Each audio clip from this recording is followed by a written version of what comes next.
धर्मांतराच्या बद्दल जे विधेयक आज मला वाटतं विधानसभेत मांडले गेले, उद्या परिषदेत मांडलं जाईल. साधारणतः तो मसुदा मी पाहिला. धर्म स्वातंत्र्य हे प्रत्येकाला असलंच पाहिजे.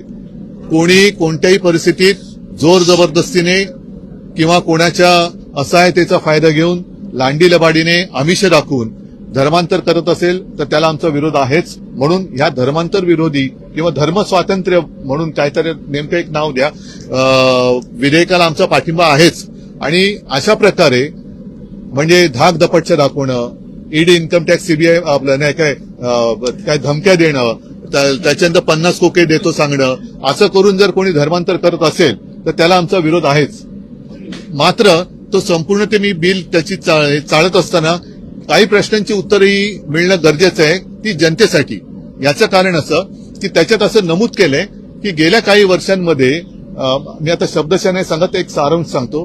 गेल्या काही वर्षांमध्ये अशा प्रकारच्या धर्मांतरांच्या घटनांमध्ये वाढ झालेली आहे. आता गेल्या काही वर्षांमध्ये जास्त करून भाजप प्रणित सरकार राज्यात आणि केंद्रामध्ये सत्तेवर आहे. असं हे सरकार असताना सुद्धा बळजबरीने किंवा फसवून धर्मांतराच्या संख्येत वाढ झाली असेल तर ते अपयश कोणाचं आहे ह्या प्रश्नाचं एक उत्तर मिळालं पाहिजे. आणि नेमकं कोणत्या समाजात, कोणत्या विभागात, कोणत्या प्रकारे धर्मांतर असं होत असेल त्याची माहिती दिली तर आम्हाला सुद्धा सावध राहता येईल.